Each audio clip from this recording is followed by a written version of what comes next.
Environment নিয়ে রাজনৈতিক দলগুলোর ম্যানিফেস্টোতে পরিবেশ অধিদপ্তর একটা ওই যে শেষ করে ওখানে বিভিন্ন রাজনৈতিক দলের রিপ্রেজেন্টেটিভ তারা ছিল, অনেক লং সেশন পরিবেশ এবং জলবায়ুর বিপর্যয় নিয়ে সারা বিশ্ব উদ্বিগ্ন, আপনারা জানেন। তো সেখান থেকে আমাদের মনে হচ্ছে এখন আগামী নির্বাচনের আগে রাজনীতির বাইরে থাকা বিশেষ করে তরুণরা যেভাবে এই বিষয়গুলো আমাদের সামনে নিয়ে আসছে, সেখানে আমরা যদি আর একটু ইফোর্ট দেই তাহলে আমাদের আগামীতে যারা সরকার রাষ্ট্র পরিচালনা করবে তারা হয়তো বিষয়টা বেশি আমলে নিবে। সেখান থেকে মূলত এইখানে আসবে শোনার জন্য বেশি আগ্রহী ছিলাম অনেকের আলোচনা, এই জন্য আমি জিজ্ঞেস করি চলে কিনা, বলছে চলতেছে, এই জন্য আসছিলাম। তাই শেষের দিকে হলে আর রুবাদ স্যার তো আমাদেরও প্রিয় স্যার, তার একটা প্রোগ্রাম না এসেও পারেনি। তো ইতিমধ্যেই যে বক্তব্যগুলো উঠে এসেছে, বিশেষ করে আমাদের এই করিডোর নিয়ে যে রাজনৈতিক দলগুলো, নাগরিক সমাজ এবং মোটামুটি সব মহলেরই যে কনসার্ন, সেটার সাথে আমরা খুব বেশি আমরা লক্ষ্য করি যে আমাদের তারতম্য আছে। আমরা পরিষ্কারভাবেই বলছি যে বাংলাদেশের চেয়েও মিয়ানমারের সাথে যাদের সবচেয়ে বেশি ভালো সম্পর্ক চীন, চীনকে যদি জাতিসংঘ আপনার কনভিন্স করতে পারে করিডোর দেওয়ার জন্য, সেটা সবচেয়ে ভালো হয়। চীনের ইউনান প্রদেশ কাছে আছে, ওই দিক থেকে মিয়ানমারের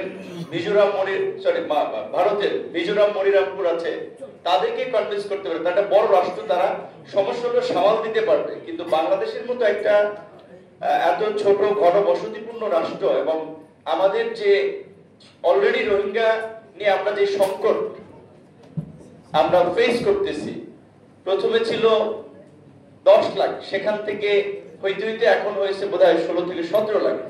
এমনকি আমরা খুব আশাবাদী হয়েছিলাম যখন সরকারের প্রেস সেক্রেটারি সরকারের মিটিং এর পরে একটা বক্তব্য দিয়েছিল যে রোহিঙ্গাদেরকে ফেরত পাঠানোর প্রক্রিয়া শুরু হচ্ছে এবং খুব অল্প সময়ের মধ্যেই কয়েক লাখ রোহিঙ্গা ফেরত যেতে পারবে। তার বিপরীতে দেখলাম আরো বরঞ্চ এই 9 মাস এই সরকারের দায়িত্ব নেওয়ার পরেও বোধহয় লাখখানেক, পত্রপত্রিকা বলছে 1 থেকে 1.5 লাখ নতুন করে ঢুকেছে। এইটাই আপনারা সামাল দিতে পারেন নাই। আমরা এই মানবিক করিডোর দিয়ে সহায়তা পৌঁছাবেন, সেখানে বিশ্বব্যাপী যে করিডোরের যে এক্সপিরিয়েন্স, সেটা সিরিয়া থেকে বসনিয়া বিভিন্ন জায়গায়, সেখানে আমাদের যথেষ্ট উদ্বেগের কারণ রয়েছে এবং আমরা এটা পরিষ্কারভাবেই মনে করি, যেটা রুবাদ স্যার বলেছেন, যে রাজনৈতিক দলগুলোর এই আলাপ আলোচনা বা নাগরিক সমাজের এই প্রতিক্রিয়ার ফলেও অনেক সিদ্ধান্ত থেকে সেটা রাজনৈতিক সরকার সরে আসে। অন্তত এই সরকারের আসলে এই রকমের একটা সেনসিটিভ গুরুত্বপূর্ণ বিষয়ে আমার মনে হয় যে যাওয়ার দরকার ছিল না। তারা এটা কেন করতে গেল সেটাও আমরা একটা সন্দেহ, কারণ এগুলো তো পলিটিক্যাল সরকার আসবে, তারা সিদ্ধান্ত নেয় পার্লামেন্টে আলাপ আলোচনা সাপেক্ষে। তারা একটা ইন্টারিম সময়ের জন্য দায়িত্ব দেওয়া হয়েছে। সংস্কার এবং যারা গত 3 দশকের ফ্যাসিবাদের সাথে ইনভলভ ছিল, জনগণের উপরে একটা নির্যাতন নিপীড়ন চালিয়েছে, তাদের একটা বিচার প্রক্রিয়ার স্ট্যান্ডার্ড তৈরি করা, বিচারটা শুরু করা।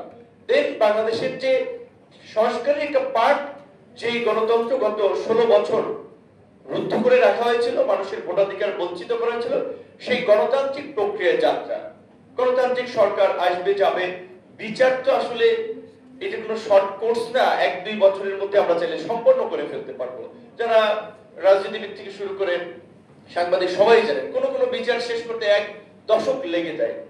এমনকি আওয়ামী লীগের আমলে সবচেয়ে দ্রুত গতিতে যে যুদ্ধাপরাধীদের বিচারের ট্রায়াল গুলো করা হয়েছিল, সেটাও তো সম্পন্ন করতে আপনার 4 থেকে 5 বছর লেগে গিয়েছিল। তারা এত আপনার 9-6 করে করেছে। সেখানে এই বিচারের দোহাই দিয়ে কিংবা সংস্কারের দোহাই দিয়ে এই মুহূর্তে নির্বাচনের দাবিকে উপেক্ষা করার সুযোগ নেই, যেটা মান্না ভাই বলেছেন, তার সাথে আমরা একমত।